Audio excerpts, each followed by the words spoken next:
we got the new trailer for Maul Shadow Lord, and we're going to dissect it here on this edition of Geek Ville Radio. Geek Ville Radio. And proficient with a laser sword.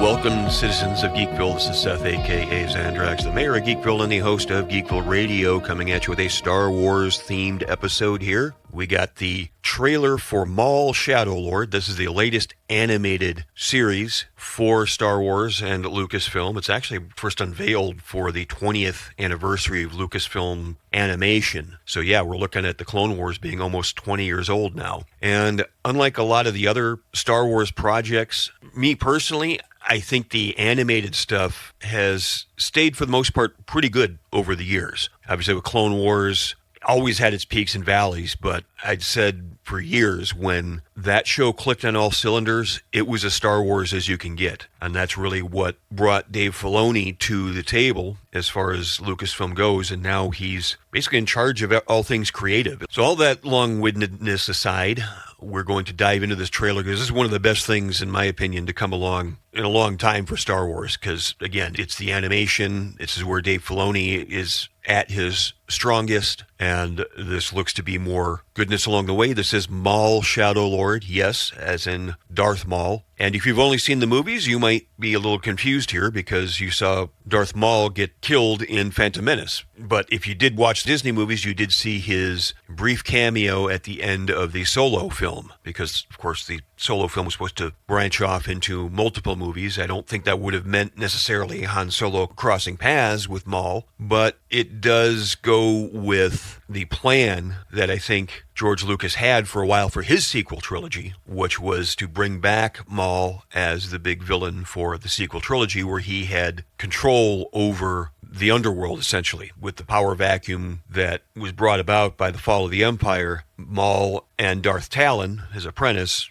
basically ran all things underworld, pirates, smugglers, you name it. And that would have been the big conflict for George Lucas' sequel trilogy, which, quite frankly, sounds much better than what we actually got. But yes, if you only saw the movies, you saw Darth Maul get chopped in half and thrown down that round reactor like an ill-fated Pringles chip, but he survived. And it really is one of the more twisted tales in Star Wars. The Clone Wars animated series revealed that he didn't actually die from the fall. Instead, he wound up in the sewers of a junk planet where he cobbled together a new body for himself and wound up with a spider body, if you can imagine that, just scuttling through garbage and eating junk, and had the body of a spider. Spider Maul does whatever a Spider Maul does. And his mind was driven insane because, of course, he's half the man he used to be and still alive, and somehow everything is still working. I guess Zabrak, their organs or their innards or their genitals might not be in the same place as humans, so it's possible getting chopped in half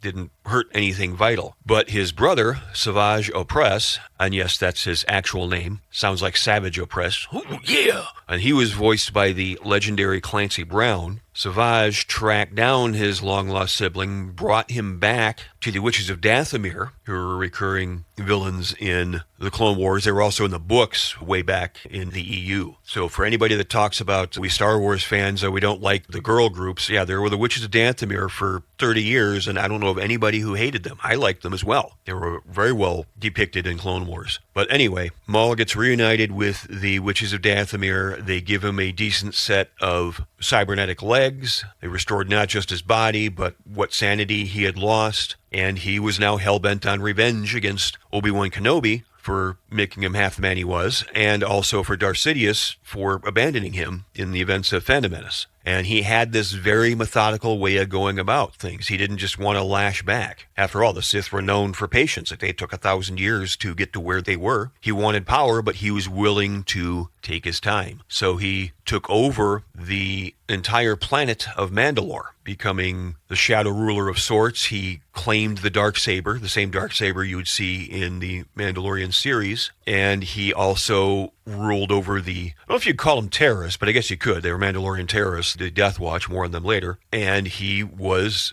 a Crime Lord and the ruler of Mandalore until Darth Sidious himself came in and personally took him down. He took down both Maul and Savage. He killed Savage and captured and tortured Maul for a while. Now, there's a gap in his story as far as Clone Wars goes, because Clone Wars was canceled and then brought back on Netflix and then Disney Plus. But Maul was broken out by Death Watch and then began a new rise to power. And that's really where this series picks up, Maul Shadow Lords. This is going to be set shortly after Revenge of the Sith.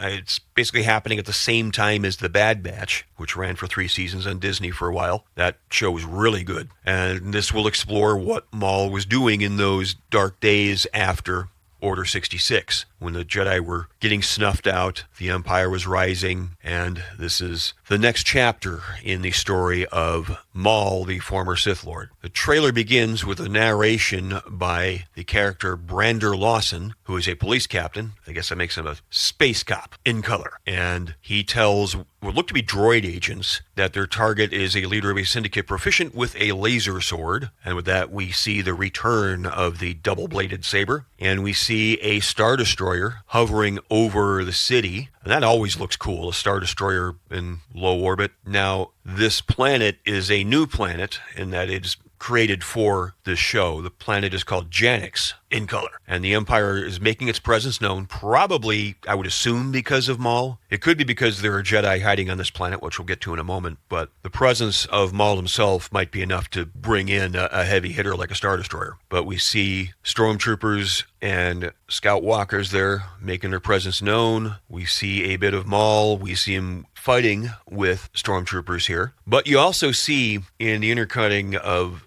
these action scenes, he's also fighting members of the Pike Syndicate, who we've seen off and on in a lot of the animated and live action stuff. I think they were in Solo, they were in, I believe, Book of Boba Fett, and they were in Clone Wars as well. Now, this is Devon Izara. I hope I'm saying that correctly. She's a Twi-Lek. Obviously, she's got the head tails there. And according to Wikipedia, she was a Padawan. We don't know yet who her master was, or whether she is specifically who the Empire are looking for, but she herself winds up clashing with stormtroopers. We also see at some point she is approached by Maul. My hunch going by this is she may be apprehended by the Empire, and Maul is the one that frees her, because the voiceover you hear from Maul talking about how he needs a weapon in order for all this revenge, it sounds like he is going to groom her to be his apprentice. And we'll get to that later as well. We see more of the Pike Syndicate here with their weapons drawn. It looks like Maul is going to get the now obligatory hallway battle that we seem to get in most Star Wars movies now. I guess it wouldn't be new Star Wars without a violent, bloody hallway scene. Although when you think about it, that's really what kicked off the first movie, was a big battle in a hallway or a corridor. And we also see Devon talking to a character listed as Iko Diodaki, which sounds like some sort of ramen noodle or something like that. But they're discussing teaming up with Maul. And for obvious reasons, a Jedi is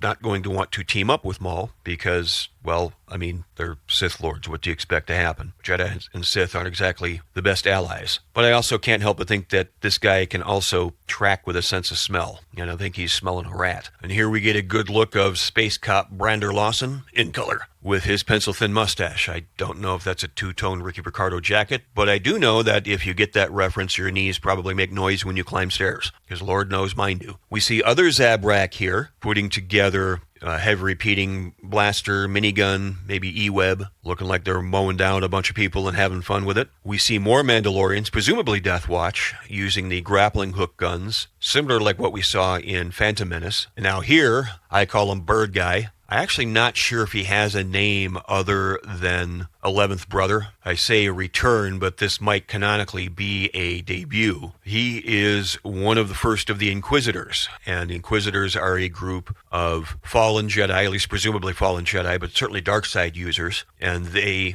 answered to Vader himself, and they would track down and kill Jedi. They weren't full-on Sith, of course, but they were trained in dark side force usage. This takes place sometime before the Tales of the Jedi, because in the Tales of the Jedi shorts, he is actually confronted and killed by Ahsoka Tano. Now, Space Cop Brander Lawson, in color, it looks to be a surprise appearance here. The dark side guy behind him is Marok. This looks to be the real Marok. And I say the real Marok because we saw a version of him in the Ahsoka series, which takes place a few years after Return of the Jedi. But it turned out only to be a recreation of him because he basically just turned out to be a walking fart. I mean, that's the best way you could describe him. They set him up in Ahsoka to be like this killer guy, and then he takes a lightsaber hit and just poofs away like a big walking fart. But this looks to be the real deal. This character is also voiced by Sam Witwer, who is voicing Maul, so it'll be funny to see if they get into a war of words. But we see him tangling with Devin, taunting her. It really does look like he is about to kill her until Maul makes the save. I get the feeling Marok is going to be like the recurring villain. I don't know if he'll be the one that'll be figuratively shaking his fist saying, next time, next episode, I'll get you. I don't really want to see that in Star Wars, but if it is going to happen with somebody, it should probably happen with him. You don't want it to happen with anybody like Darth Vader himself. And it does look like at some point the people of Janix will rally behind Maul or maybe behind Death Watch, because there's a lot of people involved here, and it looks like there's people on the right that look like Imperial stormtroopers, which would mean the people on the other side there on the left would be the people of Janix. This may be elsewhere, but it could also be in that bridge location here. This blast door opening up and troops coming through, again, kind of similar to the opening of A New Hope, but it does look like these are Death Watch people that are fighting the stormtroopers. Now, we do see another female Mandalorian, at least it does look like that, shooting her guns, and you see Devin running in. So I think this Mandalorian here, I know there's the character of Rook Kast. I don't think it's any relation to Jodo Kast, if Jodo Kast is even part of current canon, the Boba Fett wannabe. But there's been speculation that she may go on to some prominence after the show concludes. More on that later. We see Maul clashing with 11th Brother himself, Bird Guy, and we see a nice cool shot of Devin jumping on board a transport. This looks to be the same type of transport that was chasing her earlier, so maybe it gets taken over by Death Watch and comes back. And we also see the supposed Rook Kast here kicking some butt, flying around. And we see Maul chopping a Scout Walker in half, a la Starkiller in Force Unleashed. So that's a look at this trailer. A lot to unpack there. Looks like a lot of action. It's going to be 10 episodes. And it's going to start on April 6th, I believe. And it's going to be 2 episodes per week, total of 10 episodes. And if you look at the calendar, that means that the final 2 episodes will air on May 4th. Yes, May the 4th, the official, unofficial Star Wars Day, however you want to call it.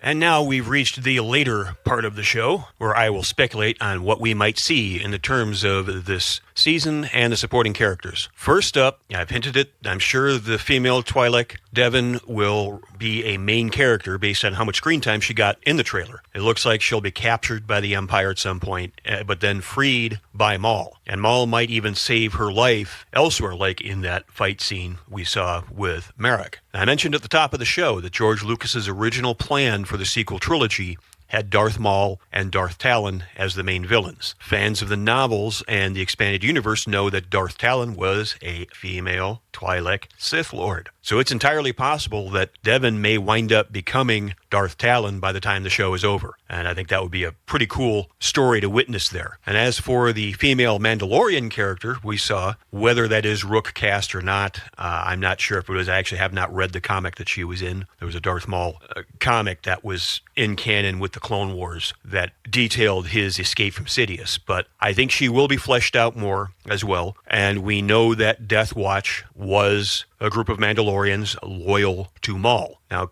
dig this. We saw in a flashback of The Mandalorian that Din Djarin himself was originally found by Death Watch. So one of the more popular supporting characters in The Mandalorian was the Armorer, who's clearly female and clearly very rigid in her ways. But if you remember, her helmet's got spikes in it, just like the Death Watch Mandalorian helmets are. So we very well could be seeing the origin story of the Armorer in this female Mandalorian warrior of Death Watch, whether that is cast or not. Like I said, I'm not sure if it is, but I think either way, we're seeing the origin of the armorer in this show, and that also is going to be way cool to watch. But that will do it for this edition of Geekville Radio, looking at the Maul Shadow Lord trailer. This has been the dawn of a new era here for Geekville Radio, being on YouTube. Let us know what you think down in the comments. Give us a like, give us a subscribe. Let us know what we're doing well. Let us know what we could do better. You can also find a plethora of our shows on the podcast platform of your choosing.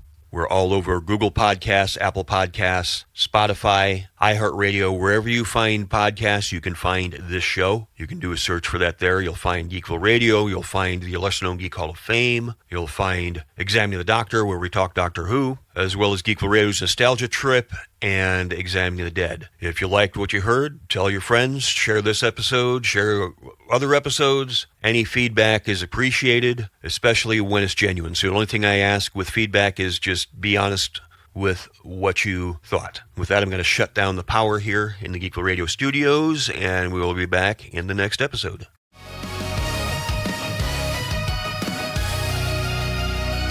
Geekville Radio is not sponsored or endorsed by any product, service, or media unless specifically stated.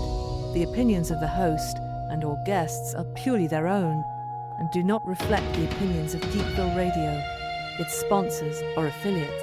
Some media used by Geekville Radio is the respective copyrights of the owners, all rights reserved.